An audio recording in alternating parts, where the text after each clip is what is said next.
పిల్లలు మనము సంధి గురించి తెలుసుకున్నాం కదా. మళ్ళీ సంధి ఎన్ని పదాల కలయిక?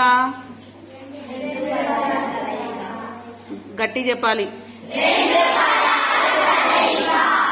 రెండు పదాలలో మొదటి పదాన్ని ఏమంటారు? ఆ పూర్వపదం ఎవరో ముందుకు రండి మీలో. పూర్వ పదం. రెండో పదాన్ని ఏమంటారు? ఉత్తర పదము. రమ్మ కదా. పూర్వపదము, ఉత్తర పదం. ఈ పూర్వపదానికి ఉత్తర పదానికి మధ్యన ఎవరున్నారు? ప్లస్ గుర్తు ఉంది మనకి. మీరు మ్యాథ్స్ లో నేర్చుకుంటారు ప్లస్ అంటే కదా. అంటే మీ ప్లస్ అంటే ఏం చేస్తారు? మీరు కలుపుతారు కదా, యాడ్ చేస్తారు కదా. కాబట్టి రెండు పదాలని కలయికను సంధి అంటారు అనమాట. అర్థమైందా? రెండు పదాల కలయికను ఏమంటారు? సంధి. సంధిలో రెండు పదాలు ఉంటాయి. మొదటి పదం ఏది? పూర్వపదం.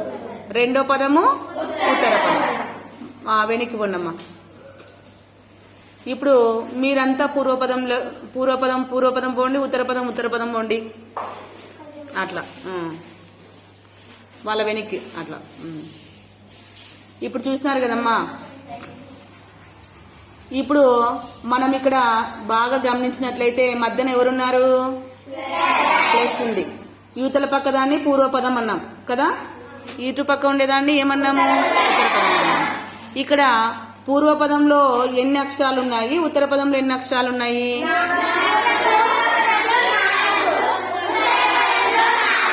ఒక్కరు లేసి చెప్పండి.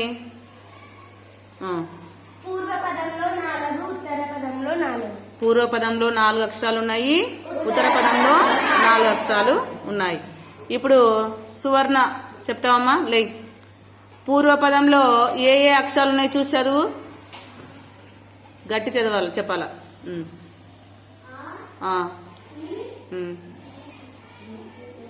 కనిపిస్తున్నాడా? బాతుడు కదా. ఆ, ఈ, ఊ, 4 అక్షరాలు ఉన్నాయి కదా. తర్వాత ఇటు పక్క ఏమున్నాయమ్మా? కదా. అంటే వేరు వేరుగా ఉన్నాయా, సేమ్ గా ఉన్నాయా? అంటే పూర్వపదంలో ఏ అక్షరాలు అయితే ఉన్నాయో ఉత్తర పదంలో కూడా అవే అక్షరాలే ఉన్నాయి కదా. ఇలా ఉంటే దాన్ని ఏమంటారంటే సవర్ణ దీర్ఘ సంధి అంటారు. సవర్ణము అంటే ఏమి? ఒకటే సవర్ణం అంటే సేమ్ అని అర్థం అనమాట. అర్థమైందా? సవర్ణం లేని అక్షరాలు అంటే అవే అక్షరాలు రావడం. ఇప్పుడు సవర్ణ దీర్ఘ సంధి అంటే ఎట్లా అంటే మొదటి అక్షరం ఏముందమ్మా? ఆ ముందుకు రమ్మ. ఉత్తర పదంలో కూడా ఆ ఉంది కదా, రమ్మ. చూసినారా? పూర్వపదంలో ఆ వచ్చింది, ఉత్తర పదంలో ఆ వచ్చింది. ఇలా ఆకి ఆ పరమైతే అది సవర్ణ దీర్ఘ సంధి. ఇలా ఆకు ఆ పరమయ్యే ఒక ఉదాహరణ చెప్పండి. సవర్ణ దీర్ఘ సంధిలో ఏదన్నా సవర్ణ దీర్ఘ సంధిలో చెప్పమ్మా. గట్టి చెప్పాలి. దేవాలయం. విడదీయండి కదా. వాలో ఆ వచ్చింది, యువతల సైడ్ ఆలయంలో ఆ వచ్చింది. ఇలా ఆకు ఆ పరమైతే అది ఏ సంధి? సవర్ణ దీర్ఘ సంధి అన్నమాట. అర్థమైందా? ఆకు ఆపరమైన ఒక ఉదాహరణ చెప్పానంటే ఏదైనా చెప్పొచ్చు. దేవాలయము, మంత్రాలయము, రామాలయము, శివాలయము కదా, చాలా వస్తాయి అన్నమాట. పోమ్మా. నెక్స్ట్ ఇప్పుడు ఈకి ఈ పరం కావాలి. ఈ రన్నమ్మా. ఈకు ఈ పరమయ్యేలాగా ఒక ఎగ్జాంపుల్ చెప్పండి. సవర్ణ దీర్ఘ సంధికి పూర్వపదంలో ఈ రావాలి, ఉత్తర పదంలో ఈనే రావాలి. చెప్పండి అమ్మా. ఎవరు చెప్తారు? చెప్పండి. మునీంద్ర కదా. విడదీయండి. మునీంద్ర. ముని ప్లస్ ఇంద్ర. నీలో ఏముంది? ఈనే ఉంది. యువతల సైడు ఈనే ఉంది. అలా ఈకు ఈ పరమైతే అది ఏ సంధి? సవర్ణ దీర్ఘ సంధి. నెక్స్ట్ ఇప్పుడు ఊ అమ్మ. చూసినారా? ఇక్కడ పూర్వపదంలో ఏమొచ్చింది? ఊ వచ్చింది. ఉత్తర పదంలో ఏమొచ్చింది? ఇలా ఊకు ఊ పరమయ్యే ఒక ఎగ్జాంపుల్ చెప్పండి. ఊకి ఊనే రావాలా? చెప్పాలి. లేదు చెప్పు. సవర్ణదీర్ఘ సంధి అంటే ఇంకా ఎగ్జాంపుల్స్ గుర్తు పెట్టుకోవాలి మీరు. క్లాప్స్ కొట్టు. భానుదయం. విడదీయి. భానుదయం. భాను ప్లస్ ఉదయం కదా. అంటే భానులో ఊ వస్తుంది, ఉదయంలో ఊ వస్తుంది. అలా వస్తే అది ఏ సంధి? సవర్ణదీర్ఘ సంధి. బాగా చెప్తున్నారు. నెక్స్ట్ రూమా. ఇక్కడ రూ వచ్చింది పూర్వపదంలో, ఉత్తర పదంలో రూనే వచ్చింది. ఇలా రూకు రూ పరమయ్యే ఒక ఎగ్జాంపుల్ చెప్పండి. చెప్పిన వాళ్ళే చెప్పకూడదు. నువ్వు చెప్పినాను. పితృణం కదా. పితృణం విడదీయి. పితృ ప్లస్ రుణం. పితృలో రూ వచ్చింది, రుణంలో రూ వచ్చింది. ఇలా ఆకి ఆ చెప్పండి. ఆకి ఆ రావాలి,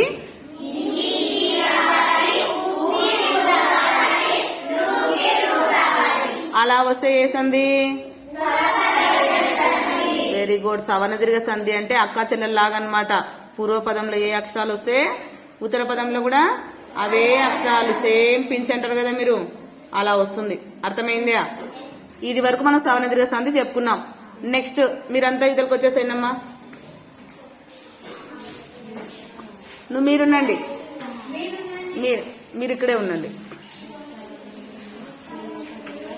ఇక్కడ చూడండి, ఒకసారి గమనించండి. ఇప్పుడు పూర్వపదంలో ఎవరెవరున్నారు చెప్పండి కదా. ఇక్కడ ఉత్తర పదంలో ఎవరు లేరు కదా, ఎవరు లేరు. మళ్ళీ ఇక్కడ ఆ అంటే అమల అని గుర్తుపెట్టుకోండి అమ్మా. ఆ అంటే అమల. ఈ అమల యొక్క గుణంలో మార్పు వచ్చింది, అమ్మాయి యొక్క గుణంలో మార్పు వచ్చింది. ఆ అమ్మాయి ఏం చేస్తుంది? వాళ్ళని కొట్టడము తిట్టడము చేస్తుంది అనమాట. చేయనా అమల? చూసినారా? ఇక్కడ ఆ ఏం చేస్తుంది? వాళ్ళని బాగా సతాయిస్తుంది, విసిగిస్తుంది కదా. అలా విసిగిస్తే మనం అక్కడ ఉంటామా? ఉంటాం కదా. మళ్ళీ వాళ్ళు ఏం చేస్తారు ఇప్పుడు? వాళ్ళంతా ఎక్కడికి వెళ్ళిపోతున్నారు చూడండి ఒకసారి. ఉత్తర పదంలోకి వెళ్ళిపోతున్నారు. లైన్ నిలబడాలి. ఈ ఊరు నిలబడాల. ఫస్ట్ ఈ రావాలి.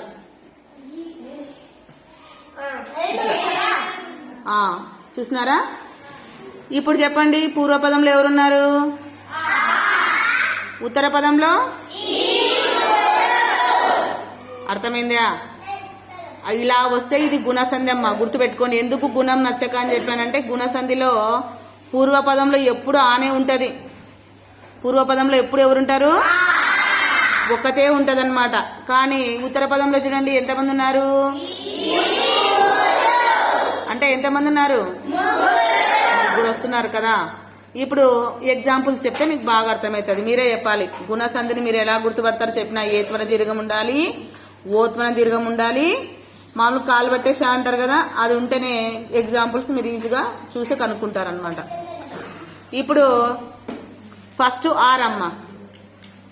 ఆకు ఈ పరం కావాలి. రామ్మ, ఆకు ఎవరి పరం కావాలి? ఒక ఎగ్జాంపుల్ చెప్పండి. ఆకు ఈ వచ్చేటట్లా